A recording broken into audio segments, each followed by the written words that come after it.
नाजरीन, स्वीडन के दारुल हुकूमत स्टॉकहोम से आरफ खाना का सलाम कबूल कीजिए। इस हफ्ते की अहम खबरें और रिपोर्ट्स का सिलसिला स्वीडन की डायरी आपकी खिदमत में पेश है। और इसमें सबसे ज़्यादा जो हम बात करेंगे इस वक्त, जो यूरोप की सूरत हाल है, रूस की यूक्रेन के साथ जो जंग है और इसके असरात जो स्वीडन में भी महसूस किए जा रहे हैं। इस हवाले से स्वीडन की वज़ीर आज़म ने कौम से ख़िताब किया है और कौम से ख़िताब में उन्होंने अपने अवाम को एतमाद में लिया है और साथ लोगों को ये भी कहा है कि वो मुल्क की दिफा के लिए अगर ज़रूरत पड़े तो अपना किरदार अदा करें, और अगर कहीं पे फ़ौजी काफ़िलों की नकलो हमल हो तो उसे सोशल मीडिया पे जो है वो पेश ना करें। इसके साथ ही स्वीडन के वज़ीर दिफ़ा और डेनमार्क के वज़ीर दिफ़ा और बरतानिया के वज़ीर दिफ़ा, तीनों वज़राए दिफ़ा ने डेनमार्क के दारुल हुकूमत कोपेनहेगन में मुलाकात की है। और उसमें बरतानिया ने स्वीडन को यकीन दिलाया है कि अगर स्वीडन पे कोई हमला हुआ तो बरतानिया जो है वो स्वीडन का भरपूर साथ देगा। स्वीडन इस वक्त चूँकि नेटो में नहीं है, लेकिन इसके बावजूद बरतानिया ने स्वीडन को ये यकीन दहानी कराई है। और साथ ही स्वीडन ने डेनमार्क से मिल के जो है वो इस इलाके में जो फ़ौजी मशक़ें भी की हैं और अपने दफ़ाई मामलात को बेहतर किया है। डेनमार्क जो है वो नेटो में शामिल है, जबकि स्वीडन और फ़िनलैंड दोनों नेटो के रुकन नहीं हैं। और इसी इख्तिताम हफ्ता पे स्वीडन की वज़ीर आज़म बातचीत के लिए हेलसिंकी फ़िनलैंड के दारुल हुकूमत गईं और वहाँ की क़यादत के साथ उन्होंने बातचीत की और वहाँ की वज़ीर आज़म के साथ मिलके उन्होंने प्रेस कॉन्फ्रेंस भी की। और उन्होंने कहा जी कि हम दोनों नेटो के साथ जो है वो करीबी राब्ता रखेंगे। अभी दोनों ममालिक ने नेटो में शमूलियत का फ़ैसला नहीं किया, और जिस पे रूस ने दोनों ममालिक को, स्वीडन को और फ़िनलैंड को, जो इंतबाह किया है कि अगर वो नेटो में गए तो उनके लिए ये अच्छा नहीं होगा। बल्कि स्वीडन ने चूँकि यूक्रेन की फ़ौजी और इक़्तिसादी इमदाद की है इस जंग की वजह से, तो एक तरह से उसने वो भी स्वीडन को धमकी दी है। और स्वीडन का जो बहुत बड़ा, सबसे बड़ा जज़ीरा गोटलैंड है, उस पे उसके 4 तैयारों ने स्वीडन की फ़ज़ाई हदूद की खिलाफ वर्ज़ी भी की। तो इस लिहाज से एक ये जो तनाव की सूरत हाल मौजूद है, और यहाँ स्वीडन में भी इस पे बहुत बात हो रही है। लेकिन स्वीडन की वज़ीर आज़म और फ़िनलैंड की वज़ीर आज़म ने मुश्तरका प्रेस कॉन्फ्रेंस में ये कहा है कि अभी हम नेटो में नहीं जा रहे, लेकिन नेटो के साथ हम करीबी ताल्लुक़ रखेंगे। और उन्होंने कहा कि अभी स्वीडन को या फ़िनलैंड को किसी संजीदा जो है वो ख़तरे की निशानदेही नहीं है। साथ ही यहाँ स्वीडन में लोगों की जो अक्सरियत है वो नेटो की जानब माइल हो रही है। पहले यहाँ पे लोग जो है वो इतने ज़्यादा स्वीडन की नेटो में शमूलियत के हामी नहीं थे, लेकिन मौजूदा सूरत हाल में अभी हाल ही में एक सर्वे हुआ है तो 49% लोग जो हैं वो नेटो में जाने के हामी हैं। स्वीडन की भी कुछ जो सियासी जमातें हैं, जैसे मॉडरेट पार्टी है जो दूसरी बड़ी सियासी जमात है, मोदरातरना, वो तो चाहते हैं कि स्वीडन जो है वो नेटो का रुकन बने, लेकिन लेफ्ट पार्टी इसकी शदीद मुखालिफ है। और बाकी जमातों में भी अभी उस तरह से कंसेंसस नहीं आया। तो अभी हुकूमत ने कोई ऐसा अंदिया नहीं दिया कि स्वीडन नेटो में जा रहा है, क्योंकि ये सूरत बड़ी पेचीदा हो जाएगी। और ख़ुसूसन इस वक्त जैसे इस पूरे ख़ित्ते में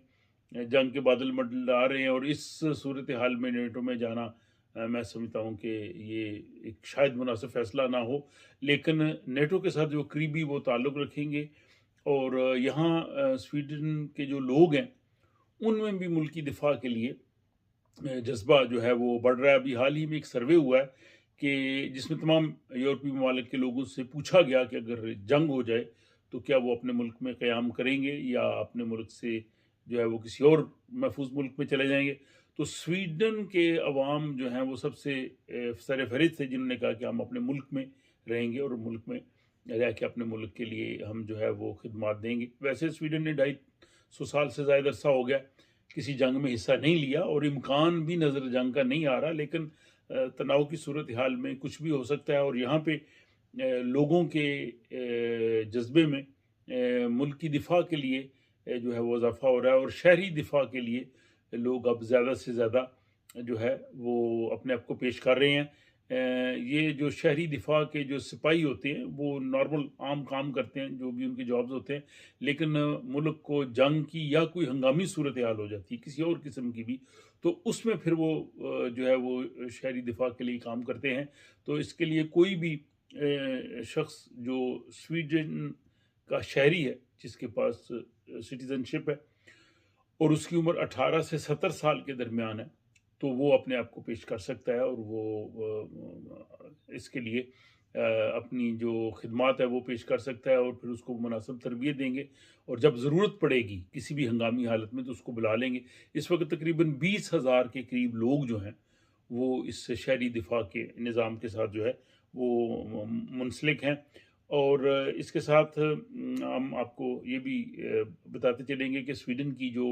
पार्लियामेंट है वो 15 मार्च को मुल्क के दिफाई बजट पे जो है वो नज़रसानी कर रही है, और हुकूमत ने ये फैसला किया है कि हम दिफाई बजट में इजाफा करेंगे, और एक लंबे अरसे के लिए, यानी ये आइंदा आने वाले जो है वो 3-4 साल उनके लिए ये पूरा मंसूबा होगा, और जिसमें दिफाई बजट जो है उसमें जो है वो इजाफा किया जाएगा। इससे कबल वीडियो में आपको ये बताया था कि स्वीडन में जो है वो शहरी दिफा का निज़ाम और लोगों को ख़तरे से आगाह करने के लिए हुकूमत ने जो है वो रहनुमा असूल दिए गए हैं, ताकि हंगामी हालात में, जंग की सूरत में वो क्या अपने घर में चीज़ें रख सकते हैं। और साथ ही साल में 4 मरतबा पूरे मुल्क में अलार्म जो है वो टेस्ट किए जाते हैं, बजाए जाते हैं, जिसमें हर महीने की, यानी ये जो 4 महीने हैं, मार्च, जून, सितंबर और दिसंबर, इनका जो पहला मंडे होता है, पीर, उस दिन ये अलार्म बजाए जाएंगे। तो अभी जो है वो पीर मंडे 7 मार्च को आप लोग चेक करें, 3 बजे, स्वीडन में ये जो है वो अलार्म बजाए जाएंगे, और उस पर आपको खौफजदा होने की ज़रूरत नहीं, ये एक नॉर्मल रूटीन में होता है। लेकिन आप ये प्लीज़ ज़रूर जो है वो गौर करें, इस मंडे को, पीर को, मोंदा को 3 बजे सपहर सुने, और इस पे फिर आप कमेंट्स में भी लिखें। तो ये यहाँ सूरत हाल थी जो जंग के हवाले से जो है वो आजकल यहाँ की ख़बरों में भी जो है वो यही चीज़ नुमायाँ है, और इस पे ही बातचीत हो रही है। लेकिन जंग की सूरत हाल के साथ साथ एक अच्छी खबर, हमारे जो लोग जो स्वीडन में रह रहे हैं, और बहुत से लोगों को ये पैगामात, लेटर्स टैक्स ऑफिस की तरफ से आए होंगे कि आपको कितना टैक्स वापस मिल रहा है। तो होता यह है कि स्वीडन में जब हम लोग काम करते हैं, तनख्वाह, बिजनेस या कुछ भी, जो भी आपकी आमदनी आती है, उसमें से एक टैक्स लिया जाता है, और साल के बाद हुकूमत फिर चेक करती है कि अगर आपने ज़्यादा टैक्स पे कर दिया, अमूमन ज़्यादा ही टैक्स पे होता है, क्योंकि अगर आपने कोई घर का कर्ज़ा लिया हुआ है या कोई और प्राइवेट कर्ज़ा लिया है, तो उस पे जो अगर आप इंटरेस्ट पे करते हैं तो उसका तकरीबन 30% आपको फिर वापस मिलता है। तो इस तरह बाकी भी कई चीज़ें होती हैं, जिसमें आप जो जॉब के लिए आप जाते हैं, उसका जो ट्रैवल का होता है वो अमाउंट माइनस करते हैं, तो तकरीबन हर शख्स को कुछ ना कुछ जो है वो रकम मिलती है, और एक बड़ी खुशैन चीज़ होती है। तो इस सिलसिले में ये इम्पोर्टेंट्स कुछ तारीखें हैं, वो मैं आपको बताना चाहूँगा। सबसे पहली तो चीज़ ये है कि अभी 2 मार्च से 7 मार्च के दौरान तकरीबन तमाम स्वीडन में रहने वाले लोगों को, जो यहाँ पे रेजिडेंस परमिट पे हैं, वर्क परमिट पे हैं या सिटीज़न हैं, उनको जो है वो टैक्स ऑफिस की जानिब से जो है वो या तो घर में लेटर आया होगा, पीले कलर का होता है वो पेपर्स, या जिन लोगों ने डिजिटली जो है वो अपने आप को उसमें रजिस्टर किया हुआ, तो खेवरा में उस खाते में दिए तन का टैक्स ऑफिस का लेटर आ जाएगा, तो जिसमें लिखा होगा कि आपको कितनी रकम जो है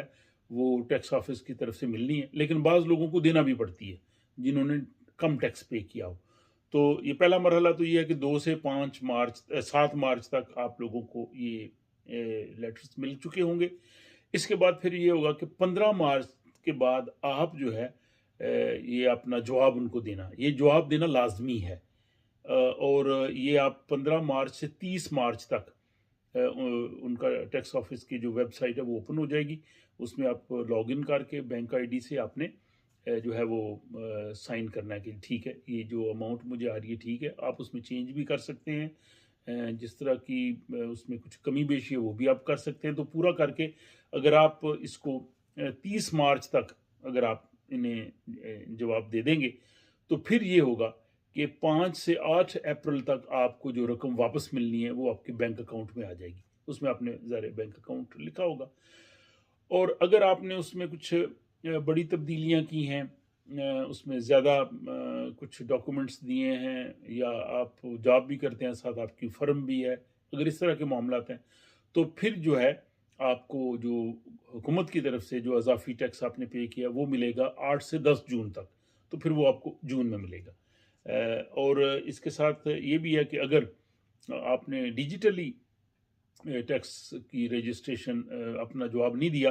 तो फिर 13 मार्च से 15 अप्रैल तक डाक के ज़रिए आप उनको भेज सकते हैं। और ये याद रहे कि आखिरी तारीख 2 मई है। 2 मई से पहले-पहले आपका जवाब जो है वो टैक्स ऑफ़िस को मिल जाना चाहिए। अगर कोई शख़्स स्वीडन में रहता है और वो ये जवाब उनको नहीं भेजता, तो फिर उसको जो है वो जुर्माना देना पड़ता है। तो अगरचे आपकी आमदनी है या नहीं है, स्वीडन में हर शख़्स जो सिटीज़न है या जो वर्क परमिट पे भी है, रेज़िडेंस परमिट है, काम कर रहा है, तनख्वाह ले रहा है, बिज़नेस कर रहा है, उसको टैक्स रिटर्न देना होती है। अगर आपकी आमदनी बिल्कुल नहीं है, तो फिर आप उसमें ये शो कर सकते हैं, मेरी कोई आमदनी है, 0 ज़ीरो लिख के आपने, लेकिन आपने जवाब ज़रूर देना है। लेकिन अगर आपने गवर्नमेंट को टैक्स देना है, अगर आपको ज़्यादा आ गया है, तो आपने वापस करना है, तो उसमें हुकूमत ने आपको सहूलत दी है, तो फिर आप उस 14 नवंबर तक आपसे वो टैक्स वापस लेंगे। तो आखिरी खबर यहाँ के जो स्वीडन के शहज़ादा हैं, कार्ल फिलिप, जो बादशाह सलामत हैं, उनके जो बेटा हैं, उन्होंने स्टॉकहोम शहर की एक शाहराह पर अपनी गाड़ी जो है, वो मुकर्रा हद रफ्तार जो थी, जहाँ पे 70 किलोमीटर फ़ी घंटा थी, वहाँ पे उन्होंने 89 किलोमीटर जो है आप चलाई, और उस पे फिर पुलिस ने उनको चेक किया और पुलिस ने उनको जो है वो जुर्माना आयद किया। इससे कबल जो उनकी हमशीरा शहज़ादी थी, वो भी कुछ साल पहले एक शाहराह पे उन्होंने अपनी गाड़ी चलाई थी, जो कूंसेट गार्डन के साथ है, जहाँ पे सिर्फ बस जा सकती है, और उनकी शादी भी होने वाली थी, तो फिर उस उन्हें भी पुलिस ने पकड़ा था, और वो काफ़ी ये मीडिया में आया था। और बहुत साल पहले जो स्वीडन के बादशाह हैं, उन्होंने सोदरथेली से स्टॉकहोम की जानब जो है वो E4 पे गाड़ी चलाई, और वहाँ पे 110 लिमिट है, लेकिन उन्होंने 140 चलाई। अब बादशाह को इम्यूनिटी हासिल है, उन्हें वो सज़ा तो नहीं दे सकते, जुर्माना आयद भी नहीं कर सकते, लेकिन मीडिया में इस पे काफ़ी बात हुई थी। तो बहरहाल शहज़ादा जो हैं, उनको ये इम्यूनिटी नहीं थी, और एक आम पुलिस के कांस्टेबल ने उन्हें सड़क पे रोका और उन पे की जुर्माना आयद किया। इससे कबल स्वीडन में एक प्राइम मिनिस्टर थे, उनको भी तेज़ रफ्तारी पे जुर्माना हुआ। तो ये यहाँ पे एक आम सी रूटीन है। बल्कि अगर कोई आम आदमी जुर्म करे, तो शायद उसको थोड़ा बहुत छोड़ दें, लेकिन जितने बड़े ओहदे पे कोई फायज़ है, कोई सियासतदान है या इस तरह से, तो उनके साथ उनका रवैया जो है वो ज़्यादा सख्त होता है। अपना ख्याल रखिएगा, और मुझे अगली वीडियो तक के लिए इजाज़त दीजिए। खुदा हाफ़िज़।